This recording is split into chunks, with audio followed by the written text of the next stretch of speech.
大家好，你们应该都知道我是谁啊，对吧？我刚刚下课，还有现在在我宿舍。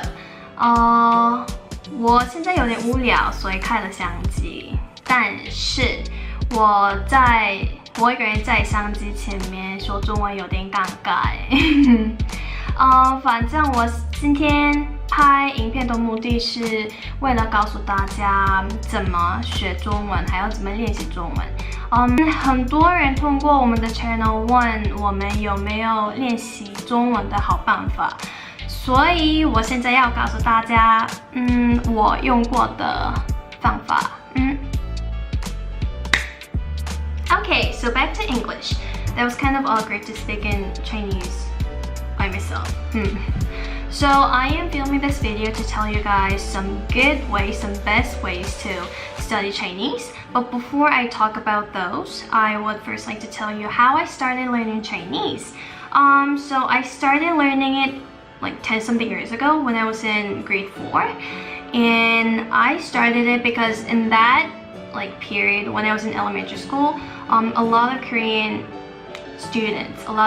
elementary, middle, and high school students started learning Chinese, and I thought it's gonna be a very good material that I can use in the future. So I started it. Actually, my mom recommended it.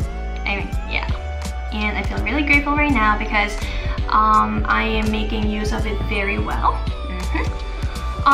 But learning Chinese was not smooth at all. The progress was not smooth at all because there might be some people who think in the same way as I did back in that period.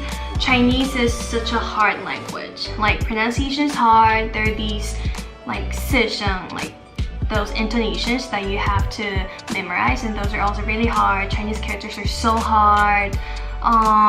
Something like that. So I didn't like it much at first. I was always complaining, why do I have to learn this kind of hard, difficult language? But I think that's because I mainly focused on textbooks. So the time that I started enjoying learning Chinese was when I got to know some Chinese movies and Chinese dramas. So I would say the best way to learn Chinese is through those contents, video contents, or it could also be music. Okay, so since I said the best way to learn Chinese is through watching movies or dramas, I am going to introduce you some movies and dramas that I enjoyed watching. Yeah. So the first one is called 我可能不会爱你. In English, it might be something like Can I Like You? And then it's about a story about a couple that was just a normal friend, like a guy friend and a friend who's a girl. But later on, they become a real couple. Yeah, it's about a love story between those two friends. Yeah, it's really interesting. It's a Taiwanese drama. And the second one is called 下一站幸福. So in English, it might be something like Next Step is Happiness. This is a drama that I have watched twice. I liked it so much. The story is basically about a guy who used to be a playboy, but this one girl came into his life suddenly, and then that one girl just changed his life. It's a very dramatic love story, kind of a heart-aching love story, but I also really liked it. Heart-aching doesn't mean it's a sad story, okay? And the next drama is called 何以笙箫默. It's kind of hard to pronounce. Yeah, this is a really famous drama in China, and then this drama was also aired in Korea too, in my country too. And then this is about a love story between a couple.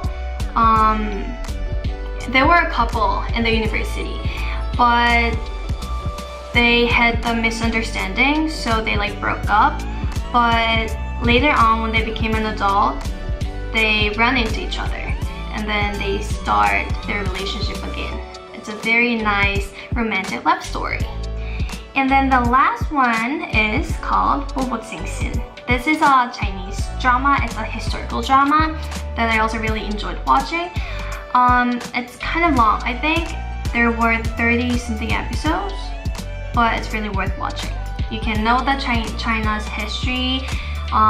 You can also like learn how those royal people lived back in that period. Yeah, I really recommend it. Okay, and then move on to the movies.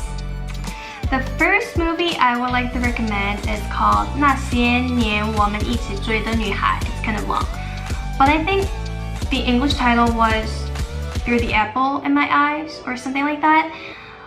It's basically about the first love, your first love.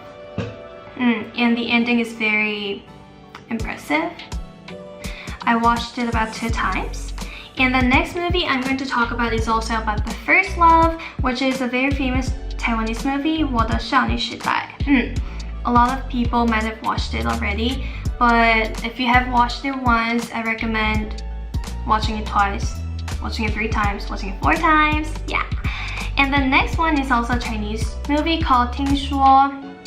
Well, the plotline is kind of complicated and I don't want to spoil the story, so I wouldn't explain what the story is about, but really recommend it. And I think this is Ashley's personal favorite movie, Taiwanese movie, and her favorite actor is also in there. Yeah, go check it out. And the last movie I would like to recommend is called 最猛的香膏茶. In English, I will translate it as the best height difference. As you can see from the title, the movie title, this movie is about a couple who has a height difference for about like 30 centimeters. It's really cute. It's a very good movie to watch when you're free or like when you just want to get away from this hectic, busy world. It's a very good movie. All the movies and dramas that I recommended today, they all have a very simple, pretty easy language, easy Chinese. So even though you are a basic learner, even though you just started learning Chinese, you might not feel burdensome. Oh, I forgot that there's one more thing I need to talk about. Those people coming to Taiwan, but they have learned Chinese in the simplified Chinese, they might be like kind of horrified how they should start learning traditional Chinese characters. But no need to worry because they're not hard at all. I also learned Chinese. I initially learned Chinese through the simplified Chinese, but after I came to Taiwan, I adopted traditional Chinese within like a month maybe, because they have the rule. For example, there's this one Chinese character called Shay, like who.